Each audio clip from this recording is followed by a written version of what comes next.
शेखावत जब से भारतीय नौसेना में गए हैं, उसके बाद जब इन्होंने मरीन कमांडो कोर्स किया था, मैं ही इनका उस्ताद रहा हूँ, इनका ट्रेनर रहा था। और उसके बाद से ये जहाँ जहाँ भी तैनात रहे हैं, इनके साथ रहा हूँ मैं। और जो मैं इनको देखा है, जाना है, समझा है, मेरे अपने 32 साल के भारतीय नौसेना के टेन्योर में ऐसी शख्सियत के साथ मैं कभी रहा नहीं हूँ। बहुत ही जिंदा दिल इंसान और बहुत ही लोगों का साहस बढ़ाने वाले इंसान थे।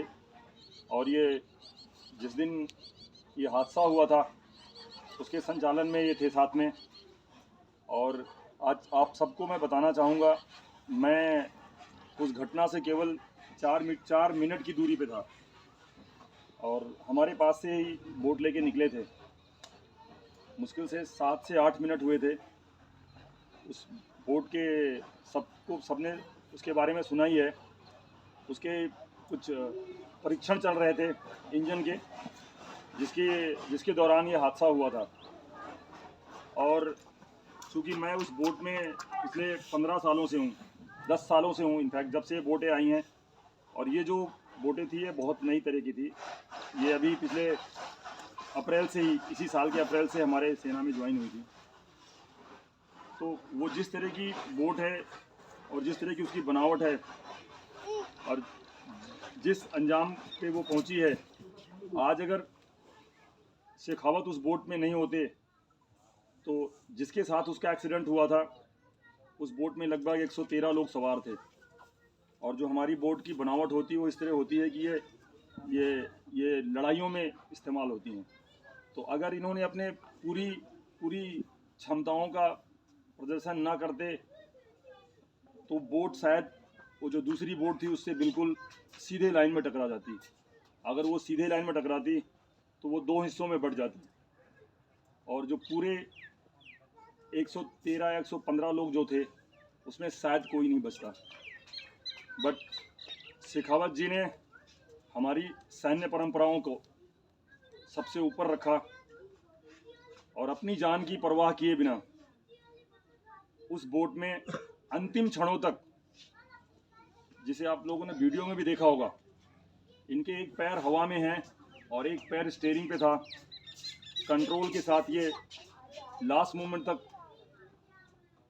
मौका लेते रहे कि शायद रुक जाएगी, शायद रुक जाएगी, शायद मुड़ जाएगी, शायद मुड़ जाएगी, जिसके वजह से बोट लगभग एकदम सामने से टकराने के बजाय साइड से टकराई है।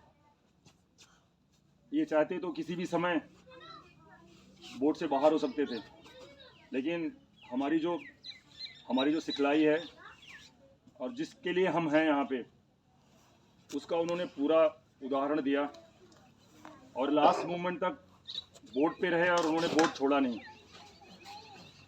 और वीर गति को प्राप्त हुए। हम सब लोग जो यहाँ हैं, आज उनके द्वारा किए गए कार्यों को और उनके द्वारा उस समय की गई ड्यूटी को सदैव नमन करते रहेंगे और याद करते रहेंगे। और आने वाली जो पीढ़ियाँ हैं हमारे सेना की, वो तीनों सेनाओं की, वो उनसे अनुकरण लेती रहेंगी। और पर्सनल रूप से मैं शेखावत के साथ बहुत ज़्यादा अटैच था, क्योंकि वो जब से कोर्स किए थे वो मुझे एक अलग इज्जत के साथ और उसके साथ रहते थे, तो मेरा एक अलग उनके साथ था। कल रात को भी जब हम बैठे थे, तो जब मैं यहाँ आ गया था, तो हम उनसे यही बातें करते रहते थे कि जिस दिन हम आएंगे, आपके घर आएंगे, शेखावत के पास जो डॉग्स थे उनके बारे में बताते रहते थे। तो कल रात को लगभग 1:40 पे, शेखावत तो हमारे बीच था नहीं, लेकिन मैंने एक शब्द लिखे थे कि आज मैं आपके घर हूँ।